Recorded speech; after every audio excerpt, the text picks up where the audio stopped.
एक और आपसे समर्थन चाहता हूँ, ये कार्यक्रम होना चाहिए या नहीं होना चाहिए? हाथ उठा के बताओ, होना चाहिए? हमारे पगला जी, अरे जरा जोरदार तालियों से उनका स्वागत तो करो। संदीप देर से आए लेकिन दुरुस्त टाइम को 6 बजे निमंत्रण किया गया था। आइए यूट्यूब आपको भाई नहीं भैया, हमारे बीच में प्रोफेसर योगेश जी, आप इधर आ जाए। बोलिए सर। उत्तराखंड की पावन भूमि पर शशिकांत कमांडेंट कहाँ है? अरे इधर आइए सर। अरे एक बार जोरदार तालियों से इनका स्वागत करें। और इस कार्यक्रम के लिए इन्होंने 11,000 रुपए अपनी तरफ से सहयोग किया, इनका आभार व्यक्त करते हैं।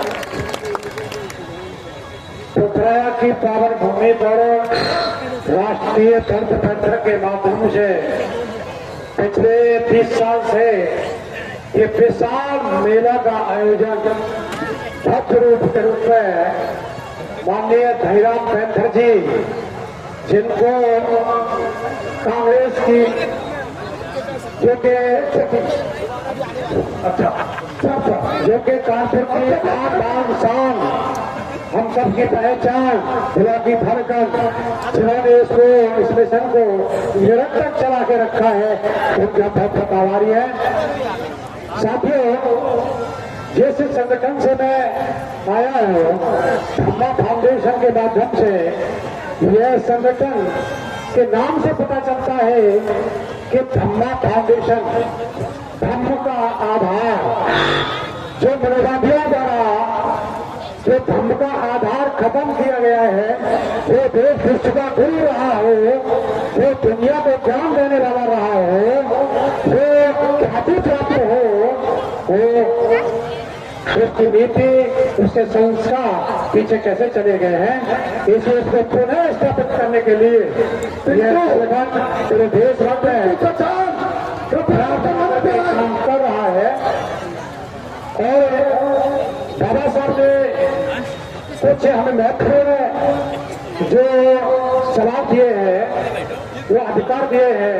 नंबर 1, बाबा साहब कहते हैं कि अशिक्षित को शिक्षित करना होगा। हम धम्मा के माध्यम से ये काम पूरे देश भर में अभियान चला रहे हैं कि अशिक्षित को शिक्षित करना होगा और शिक्षित को सुशिक्षित करना होगा और सुशिक्षित को संस्कारित करना होगा और संस्कारित को सुसंस्कारित करना होगा और सुसंस्कारित को इस देश के मजदूरों के हाथ में सत्ता सौंपना होगा। ये मुख्य उद्देश्य बाबा साहब का पूरा होगा। बाबा साहब ने कहा, मुझे भारत को भव्य बनाना है। माननीय काशीराम साहब ने कहा, अशोक सम्राट के सपनों का भारत बनाना है।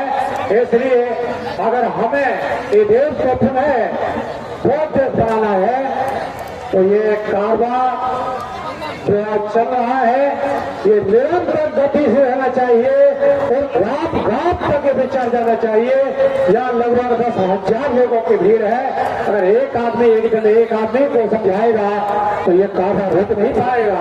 ये कारवां बहुत बड़ा रूप धारण करेगा और निश्चित तौर पर यह देश पुनः सोने की चिड़िया होगा। ये देश में पुनः नालंदा, तक्षशिला, विक्रमशिला जैसे विश्वविद्यालय निर्माण होगा। साथ ही एक बात और मैं कहकर के अपनी बात समाप्त करता हूँ। हम अक्सर ऐसा कहते रहते हैं कि राजनीति से मतलब नहीं है। क्यों नहीं है भाई? ये दो शब्द हैं, समझ लीजिए, राज और नीति। राज और नीति, अगर हम राजपाट की बात ना करें तो क्या गुलामी की बात करें? क्या नीति की बात हम ना करें तो क्या अनीति की बात करें? अगर संविधान से स्थापित हो जाता तो बाबा साहब धम्म बना देते। उन्होंने 1956 में हमें धम्म दिया। ये धम्म नैतिकता है, नैतिकता ही धम्म है। आदमी का विचार आदमी का आचरण भ्रष्ट हो गया है, इसलिए भ्रष्टाचार बढ़ रहा है। अगर नीतिगत आदमी का विचार चयन करना है तो धर्म को धारण करना होगा। इसी के आधार पर हम फिर है कि देश को सोने की चिड़िया और विश्व का गुरु बना सकते हैं। आपने मुझे मौका दिया, आपका बहुत बहुत धन्यवाद, आभार। जय भीम, जय भारत, नव भारत।